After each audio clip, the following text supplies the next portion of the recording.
आज हम लोग क्या पढ़ने वाले हैं? चैप्टर 10 का टॉपिक क्या है? यंग्स का स्लिट एक्सपेरिमेंट, है ना। स्लिट मतलब इसमें दो स्लिट यूज करेगा। इससे पहले हम लोग व्यतिकरण में क्या पढ़े थे? व्यतिकरण में हम लोग ये पढ़े थे कि किन्हीं दो तरंगों की अगर आवृत्तियां समान हो और समान कला में हो और दिशा भी समान हो, उस स्थिति में हमें एक अधिकतम तीव्रता मिलती थी और एक न्यूनतम तीव्रता मिलती थी। तो उस कंडीशन को क्या बोलेंगे? जब अधिकतम तीव्रता मिलती है उसको दीप्त बोलते हैं, है ना। संपोषी है, संपोषी को यहाँ पर हम लोग क्या बोलेंगे? दीप्त बोलेंगे। और दूसरा क्या होता था? विनाशी होता था, जहाँ पर हमको तीव्रता न्यूनतम मिलती थी उसको क्या बोलेंगे? विनाशी का कंडीशन। तो उस डेफिनेशन को एक्सपेरिमेंट के थ्रू यंग ने क्या किया? अपना स्लिट का एक्सपेरिमेंट किया, है ना। स्लिट का मतलब ये है कि एक ही टाइम पे हमको दो सोर्स नहीं मिल सकता प्रकाश का, सेम फ्रीक्वेंसी और सेम आयाम, मतलब कल संबद्ध स्रोत जो है वो समान, एक ही टाइम में दो फ्रीक्वेंसी किसी दो स्रोत से मिल सकता है क्या? नहीं मिल सकता था। तो उन्होंने क्या किया? एक प्रकाश स्रोत लिया, एक बड़ी प्रकाश स्रोत लिया, उसमें एक सिंगल स्लिट के थ्रू उसको आगे, जैसे किसी स्लिट को लिया, उन्होंने क्या कर दिया? दो होल कर दिया वहां पर, है ना। एक प्रकाश को अगर वहां से गुजारेंगे, इस स्लिट से अगर प्रकाश को गुजारेंगे, एक प्रकाश यहाँ से जाएगी और उसी प्रकाश का दूसरा प्रकाश यहाँ से जाएगा, है ना। दोनों स्लिट में जाएगी, ठीक है। उसको फिर हमको क्या करना है? पर्दे पर उसका व्यतिकरण प्राप्त करना है। ये एक्सपेरिमेंट कर रहे हैं जिसको हम लोग व्यतिकरण में पढ़े हैं ना, संपोषी विनाशी व्यतिकरण। तो संपोषी के लिए क्या हो जाएगा? दीप्त फ्रिंज प्राप्त होगा। दीप्त का मतलब होता है प्रज्वलित, है ना, एकदम मतलब ब्राइट में दिखेगा। और विनाशी मतलब वहां पर डार्क मिलेगा। मतलब यहाँ पे पर्दे पे प्राप्त करेंगे तो एक बार दीप्त का कंडीशन मिलेगा, एक बार अदीप्त का मिलेगा, है ना। डार्क लाइट, है ना, क्रमबद्ध रहते हैं डार्क लाइट के कंडीशन। तो उसके लिए हम लोग क्या किए? एक प्रकाश स्रोत लिए, एक बड़ी प्रकाश स्रोत, एक ही प्रकाश स्रोत से हम लोग दो सोर्स लिए, है ना। पहला क्या है? स्लिट S1, दूसरा क्या है? स्लिट S2, जिनके बीच की दूरी क्या है? D, है ना। D कोई डिस्टेंस होगा, उसको डिस्टेंस में रखा होगा ना। अब इन दोनों स्लिट S1 S2 से कैपिटल D, ये हमारा डिस्टेंस क्या हो जाएगा? Capital D। इस डिस्टेंस पर किसको रखें हम लोग? पर्दा रखें, जिस पर हम लोग को व्यतिकरण प्राप्त करना है, ठीक है। ये हमारा डिस्टेंस D हो गया। अब इन दोनों स्लिटों के मध्य बिंदु से एक हम लोग क्या लेते हैं? एक्सिस ले लेते हैं, अक्ष ले लेते हैं, जिनका मध्य बिंदु क्या है? O है। इस मध्य बिंदु O से D दूरी पर, सॉरी X दूरी पर, है ना। D को हम लोग ले चुके हैं, एक कैपिटल दूरी ले चुके हैं, स्मॉल, तो कुछ दूसरा लेना पड़ेगा, है ना। तो यहाँ पर X ले लेते हैं। तो बिंदु O से X दूरी पर बिंदु P है, जिस पर हम लोग को व्यतिकरण कोई पॉइंट पर चाहिए ना, मान लो इस पॉइंट पर चाहिए हमको व्यतिकरण पर्दे पर प्राप्त करना है ना। तो ये क्या हो गया? डिस्टेंस X हो गया। अभी हम लोग इसका डिस्टेंस पूरा फाइंड कर लेते हैं, क्योंकि इसका डिस्टेंस, ये वाला डिस्टेंस और S2 डिस्टेंस, दोनों डिस्टेंस को हमको क्या करना है? एक ही बिंदु का प्राप्त करना है ना। यही पहला कंडीशन है ना। फिर ये डिस्टेंस क्या हो जाएगा? अगर ये डिस्टेंस हमको पता है O से P का डिस्टेंस, तो A से P के बीच का डिस्टेंस निकाल सकते हैं, क्योंकि दोनों स्लिटों के बीच का दूरी क्या है? D। अब दोनों स्लिटों के मध्य बिंदु से एक पॉइंट ले चुके हैं, तो दोनों को डिवाइड कर देते हैं हाफ में, है ना। तो D/2 मिल गया। तो यहाँ से A से P का डिस्टेंस क्या मिल जाएगा? इस पूरा का डिस्टेंस O से क्या है? X। तो X से अगर D/2 को माइनस कर दूं तो ये वाला डिस्टेंस मिल जाएगा, A से D के बीच की दूरी, ये मिल गया, X - D/2। फिर हमको सेकंड के लिए फाइंड करना है, S2 P एंड B के लिए। B के लिए डिस्टेंस क्या हो जाएगा? देखो यहाँ से दूरी क्या है? X। इसमें अगर मैं D/2 और ऐड कर दूं तो यहाँ से तक का पूरा डिस्टेंस मिल जाएगा, है ना। तो इसका डिस्टेंस क्या हो जाएगा? X + D/2। ये समझ गया पूरा, है ना। डायग्राम अगर समझ गए तो फिर इसका कैलकुलेशन इजी। इसके लिए हम लोग क्या निकालना है? फ्रिंज चौड़ाई, है ना। फ्रिंज का चौड़ाई के लिए हम लोग डेरिवेशन निकाल रहे हैं, यानी कि स्लिट एक्सपेरिमेंट से, ठीक है। उसके लिए क्या करना पड़ेगा हमको? दो त्रिभुज देख रहे हैं, देखो आप लोग यहाँ पर कौन कौन सा त्रिभुज दिख रहा है? S1 PA और S2 इसलिए क्या किए हैं? S1 पॉइंट को इस पर्दे पर मिला दिए हैं, तभी इसका डिस्टेंस हमको फाइंड होगा कितना डिस्टेंस है। हाँ। इसका भी डिस्टेंस फाइंड करने के लिए इसको इस पर्दे से मिलाना पड़ेगा, है ना। आधार तो लेना पड़ेगा ना, है ना। हमको लंब पता है, आधार पता है, तो हम लोग इसका हाइपोटेन्यूज निकाल सकते हैं, मतलब कर्ण को निकाल सकते हैं। ये मतलब हमारा डिस्टेंस है, प्रकाश स्रोत का डिस्टेंस है, तो इसमें क्या लगा सकते हैं, पाइथागोरस थ्योरम लगा सकते हैं। तो पहला क्या हो जाएगा, समकोण त्रिभुज S1AP में समकोण त्रिभुज है ना, ये है समकोण त्रिभुज S1AP, और दूसरा क्या था S2BP, ये वाला हो जाएगा, ये वाला हो जाएगा S2BP, ये आपस में समकोण है, ये वाला है ना। दोनों में समकोण का पाइथागोरस थ्योरम लगाएंगे और दोनों का हमको वैल्यू फाइंड करना है। क्या होता है पाइथागोरस थ्योरम में, कर्ण का स्क्वायर इज इक्वल टू क्या होता है, आधार का स्क्वायर प्लस लंब का स्क्वायर। ये हमारा कर्ण था, S1P कर्ण था, है ना। AP क्या था, लंब था, और S1A क्या था, आधार। तो हम लोग डिस्टेंस को इसलिए फाइंड कर लिए थे, अब उसका वैल्यू को पुट करते जाना। तो A1A, AP का क्या हो जाएगा, AP का स्क्वायर का डिस्टेंस हमको पता है x - d/2, इसका स्क्वायर हो जाएगा, प्लस S1A का डिस्टेंस क्या था, पर्दे से स्लिट के बीच की दूरी है ना, तो इसका क्या हो जाएगा d का स्क्वायर। इसको देंगे हम लोग इक्वेशन नंबर फर्स्ट।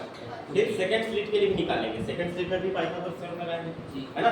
दूसरे स्लिट के लिए निकाल देंगे S2P का, S2P में भी वही करेंगे सेम, है ना।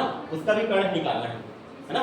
उसके लिए क्या हो जाएगा, लंब का स्क्वायर प्लस आधार का स्क्वायर, ये है कर्ण, ठीक है। हाँ, उसके लिए भी वैल्यू निकाल चुके हैं, वैल्यू को पुट करते जाना है, इसीलिए मैं स्टार्टिंग में सबका वैल्यू बता दिया था डायग्राम से, ठीक है। ये निकाले थे ना x + d/2, है ना, स्क्वायर करते जाओ, पाइथागोरस में लगाना है, ठीक। अब क्या करेंगे, समीकरण 2 से समीकरण 2 को घटा देंगे, ठीक। ऐसा क्यों कर रहे हैं, ऐसा क्यों कर रहे हैं, क्योंकि इन दोनों का क्या निकालना है, पथांतर, है ना। पथ का अंतर, दोनों का पथांतर निकालना है, इसलिए दोनों का डिफरेंस निकालना पड़ेगा ना, इसलिए क्या कर रहे हैं, इस डिस्टेंस से डिस्टेंस का अंतर निकालना है, ठीक है। तो क्या करेंगे, समीकरण 2 से समीकरण 1 को माइनस कर देंगे, ठीक है। कर दो, क्या हो जाएगा, S2P का स्क्वायर माइनस S1P का स्क्वायर इक्वल टू, ये हम वैल्यू को पुट कर देंगे, ये वैल्यू मिला है ना हमको, वैल्यू को पुट करेंगे, ठीक है।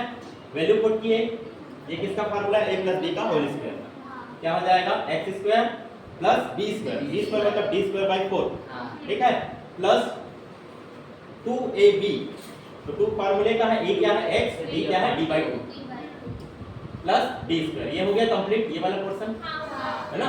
फिर माइनस सेकंड वाला पोर्शन, इसमें माइनस का फार्मूला लगाएंगे, x² + d²/4 minus 2x d/2 plus d²।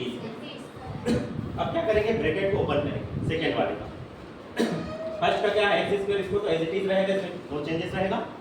इसमें माइनस का फार्मूला, माइनस लगा हो तो ब्रैकेट ओपन करेंगे, तो माइनस को क्या करेंगे, मल्टीप्लाई करते जाएंगे कंटिन्यूअसली, है ना। क्या होगा, -x² - d²/4 प्लस हो जाएगा 2x d/2 माइनस d²। जो कैंसिल हो रहा है उसको कैंसिल आउट कर देते हैं, है ना। तो सभी कैंसिल आउट हो जाएंगे, केवल xd और xd दोनों बच रहा है, तो xd क्या हो जाएगा 2xd, और यहाँ पर क्या है डिफरेंस, इस डिफरेंस को क्या कर सकते हैं, इसका फार्मूला हो जाएगा a² - b², है ना। a² - b² का फार्मूला लगेगा, इसका क्या होता है, ये हो जाएगा a + b a - b, वैसे कर देंगे। a + b मतलब S2P - S1P, और दूसरे ब्रैकेट में S2P + S1P, ठीक है। ये हमको मिल गया, ठीक है, मैं इसको डायरेक्ट कर दिया, ठीक है। ब्रैकेट में प्लस वाला भी पोर्शन रहता साइड में, उसको मैं डिवाइड में ले आया, ठीक है। अब क्या करेंगे, जो S2P और S1P का जो डिस्टेंस था, दोनों स्लिट के, है ना, दोनों स्लिट का जो डिस्टेंस है उसको हम लोग क्या ले रहे हैं, इक्वल में ले रहे हैं, है ना। तो दोनों का डिस्टेंस को क्या मार रहे हैं, पर्दे के बीच का दूरी का डिस्टेंस मार रहे हैं ना, देखो डायग्राम में, ये देखो, इस S1 से P का डिस्टेंस और S2 से P का डिस्टेंस को इसके डिस्टेंस के बराबर माना है, पर्दे के डिस्टेंस के बराबर, है ना। स्लाइड में है ऐसे है, हमको डिस्टेंस ज्यादा रहे लेकिन उसको लगभग उसके बराबर माना है, पर्दे के डिस्टेंस के बराबर है। ये उसके बराबर मान है, डी के बराबर मान है, ठीक है।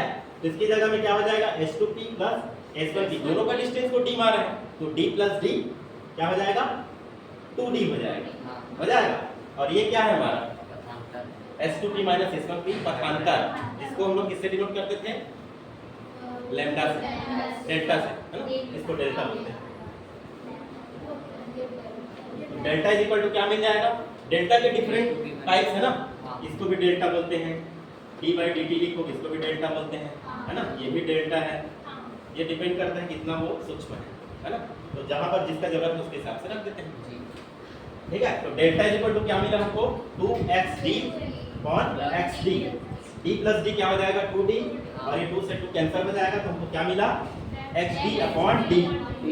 इससे पहले भी हम लोग संतोषी और विनाशी व्यतिकरण के लिए पथांतर निकाल चुके थे। तो पथांतर में क्या होता था, लैम्डा बाई 2 का कितना मल्टीपल हो रहा है, समगुणज हो रहा है कि विषम गुणज हो रहा है। तो सम के कंडीशन में क्या होता था, 2 into 2n होता था सम के कंडीशन में, संतोषी व्यतिकरण 2 into लैम्डा बाई 2, तो लैम्डा बाई 2 का समगुणज मिलता था ना। तो वही कंडीशन को इसके साथ कंपेयर कर रहे हैं, है ना। इसको भी इक्वेशन देंगे, इसको सॉल्व करके इक्वेशन दे दो 5। तो इक्वेशन नंबर 4 एंड 5 में क्या करेंगे, दोनों में कंपेयर कर, तो दोनों में lambda lambda delta delta equal है ना, तो दोनों का राइट साइड इक्वल हो जाएगा, मतलब xd upon d is equal to n lambda. तो यहाँ से हमको x का वैल्यू क्या मिल जाएगा, n lambda d upon d, ये वैल्यू हमको प्राप्त हो सकता है। ठीक इसी प्रकार क्या करेंगे, विनाशी व्यतिकरण के लिए फाइंड करेंगे। तो विनाशी व्यतिकरण के लिए क्या होता था, उसमें क्या मिलता था हमको, इसमें सम मिलता था, उसमें विषम मिलता था। तो विषम का कंडीशन क्या होता था, 2n माइनस 1 करते थे, है ना, 2n माइनस 1 करते थे ना। लैम्डा बाई 2 का विषम गुणज होता है, मतलब 2n माइनस 1। विषम के लिए क्या करते हैं, 2n माइनस 1, ठीक है। उसके बाद वैल्यू को पुट करते थे 1 2 3 4, तो हमको विषम मिलता था ना। तो वही कंडीशन है 2n माइनस 1 लैम्डा बाई 2। और सेकंड कंडीशन क्या है, इक्वेशन नंबर 5, इसके साथ कंपेयर करेंगे, है ना, संपोषी और विनाशी दोनों के लिए देखते हैं, है ना। इसके लिए क्या मिलेगा, xd upon d is equal to 2n minus 1 into lambda by 2, ठीक है। इसके लिए x का वैल्यू फाइंड कीजिए, ठीक है। दोनों के लिए हम लोग क्या कर लिए, x का वैल्यू निकाल लिए, दोनों का क्या है, डिस्टेंस है ना, पथांतर है मतलब। अब क्या करते हैं, उसके लिए डिस्टेंस को और बढ़ाते जाते हैं। मान लो तीसरी बार चौथी दूरी, है ना, दीप्त के लिए, दीप्त मतलब ब्राइट, जहां पर पर्दे में हमको मिलेगा, है ना, उसका ब्राइट विवर्तन मिलता है ना, एक क्या मिलेगा, दीप्त मिलेगा, एक अदीप्त मिलेगा। तो दीप्त के लिए पहले देखते हैं, मान लो उसकी तीसरी और चौथी दूरी कितना है, लगभग x3 बार x4। तो क्या करेंगे, इसमें भी डिफरेंस निकालेंगे, है ना, पहले x3 निकालेंगे। अब x3 निकालेंगे उस फार्मूले में क्या n लैम्डा बाई d था, निकाले थे, तो n की जगह क्या करोगे, 3 रखोगे, तो 3 लैम्डा d अपॉन d। 4 के लिए क्या रखोगे, n की जगह में 4। ये दो वैल्यू मिलेंगे हमको, फिर दोनों का डिफरेंस लेंगे, दूरी का डिफरेंस लेंगे, x2 माइनस x1, वैसे ही x4 माइनस x3, है ना। आगे से पिछले वाले को माइनस करेंगे डिस्टेंस, उसी को क्या बोलते हैं, फ्रिंज चौड़ाई। दो क्रमागत दीप्त या दो क्रमागत अदीप्त के बीच की दूरी के क्या बोलते हैं, इसकी फ्रिंज चौड़ाई, है ना। ये हमारा क्या है, ये फ्रिंज चौड़ाई है। फ्रिंज चौड़ाई को किससे डिनोट करते हैं, बीटा से। तो बीटा इज इक्वल टू क्या मिलेगा, इसको माइनस करोगे तो, है ना, ये 4 है और ये 3 है, क्या बचेगा, 1 तो बचेगा ना, मतलब लैम्डा d अपॉन d। फिर सेकंड कंडीशन निकालते हैं अदीप्त फ्रिंज के लिए, है ना। अदीप्त फ्रिंज का कंडीशन क्या था हमारा, वही फार्मूला था same, 2n minus 1 into lambda d by 2 था, वही था ना।